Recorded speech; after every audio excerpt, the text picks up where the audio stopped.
Assalamualaikum warahmatullahi wabarakatuh. Saya Arini Syafiti Khairunisa dari kelas 11 F2. Di sini saya akan menjelaskan tentang sediaan larutan dan suspensi. Pertama, saya akan menjelaskan tentang sediaan larutan. A. Pengertian larutan. Larutan atau solutiones adalah sediaan cair yang mengandung satu atau lebih zat kimia yang terlarut. Komponen dari suatu larutan adalah solut atau zat terlarut dan solvent atau pelarut. B. Macam-macam larutan. Macam-macam larutan itu dibagi menjadi dua. Yang pertama, berdasarkan konsentrasi solut dalam solvent. Bila zat A dilarutkan dalam air atau pelarut lain, akan terjadi tipe larutan sebagai berikut. 1. Larutan encer, yaitu larutan yang mengandung sejumlah kecil zat A yang terlarut. 2. Larutan, yaitu larutan yang mengandung sejumlah besar zat A yang terlarut. 3. Larutan jenuh, yaitu larutan yang mengandung jumlah maksimum zat A yang dapat larut dalam air pada tekanan dan temperatur tertentu. 4. Larutan lewat jenuh, yaitu larutan yang mengandung jumlah zat A yang terlarut melebihi batas kelarutannya di dalam air pada temperatur tertentu. 2. Berdasarkan cara pemakaiannya, itu juga dibagi menjadi dua. Yang pertama, larutan oral. Berikut sediaan-sediaannya. Yang pertama ada potiones atau obat minum, yaitu yang dimaksudkan untuk pemakaian dalam atau per oral. Yang kedua ada eliksir, yaitu sediaan larutan yang mengandung bahan obat dan bahan tambahan sehingga memiliki bau dan rasa yang sedap dan sebagai pelarut digunakan campuran air etanol. 3. Sirup. Ada 3 macam sirup, yaitu A. Sirup simplex yang mengandung 65% gula dalam air nipagin 0,2% bobot per volume. B. Sirup obat, yaitu mengandung satu atau lebih jenis obat dengan atau tanpa zat tambahan digunakan untuk pengobatan. Contohnya itu seperti OBH sirup. Yang ketiga itu ada sirup pewangi, tidak mengandung obat tetapi mengandung zat pewangi atau penyedap lain. Tujuannya itu untuk menutup rasa atau bau obat yang tidak enak. Contohnya itu seperti sirup plus sirup. Yang keempat, netralisasi, saturatio, dan potio effervescens.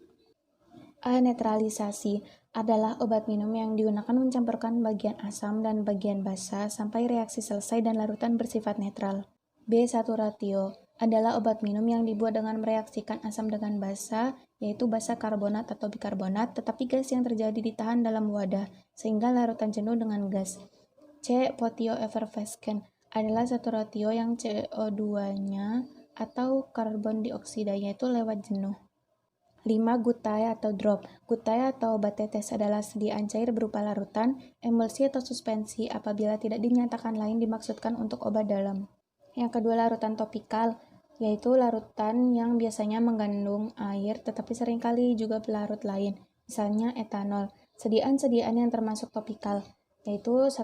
Colirum, Gutae ophthalmicae, Gargarisma atau Gargle, Litus oris, Gutae oris, Gutae nasales, Gutae auricularis, inhalationes, lavement atau krisma atau bisa disebut juga enema, Douche. Yang terakhir itu ada epitema atau obat kompres.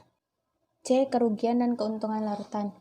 Keuntungan sediaan larutan yang pertama itu lebih disukai anak-anak, menjamin adanya keseragaman dosis, mudah diberikan kepada pasien yang sukar menelan sediaan padat, bentuk saluran lebih mudah diabsorpsi dibandingkan tablet atau kapsul.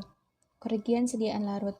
Yang pertama itu tidak cocok untuk obat yang tidak stabil dalam larutan, volume bentuk larutan menjadi lebih besar, ada obat yang sukar ditutupi bau dan rasanya dalam larutan. D. Faktor-faktor yang memengaruhi kelarutan. Sifat solut dan solvent, kosolvensi, kelarutan, temperatur, salting out, salting in, pembentukan kompleks. E. Faktor-faktor yang memengaruhi kecepatan kelarutan. Kecepatan kelarutan itu dipengaruhi oleh ukuran partikel. Makin halus solut, makin kecil ukuran partikel. Makin luas permukaan solut yang kontak dengan solvent, solut makin cepat larut. Suhu. Umumnya kenaikan suhu menambah kelarutan solut dan pengadukan. Sediaan suspensi. Pengertian suspensi. Menurut Farmakope Indonesia edisi 5, suspensi adalah sediaan cair yang mengandung partikel padat tidak larut yang terdispersi dalam fase cair. Sesuai sifatnya, partikel yang terdapat dalam suspensi dapat mengendap pada dasar wadah bila didiamkan. Pengendapan seperti ini dapat mempermudah pengerasan dan pemadatan, sehingga sulit terdispersi kembali. B. Macam-macam sediaan suspensi itu dibagi menjadi dua. Yang pertama ada berdasarkan cara pemakaiannya, yang kedua berdasarkan cara penggunaannya. Satu, berdasarkan cara pemakaiannya itu dibagi menjadi dua jenis. A. Suspensi yang siap digunakan, dan B. Suspensi yang berupa campuran padat yang harus dikonstitusikan terlebih dahulu dengan pembawa yang sesuai segera sebelum digunakan. Sediaan seperti ini disebut untuk suspensi oral, dry suspensi, suspensi kering atau suspensi rekonstitusi atau terkonstitusi. 2. Berdasarkan cara penggunaan. Suspensi dapat digolongkan sebagai berikut. Suspensi oral, suspensi topikal, suspensi tetes telinga, suspensi obat mata atau suspensi ophthalmic, suspensi injeksi terkonstitusi, suspensi untuk lavement. C. Stabilitas suspensi.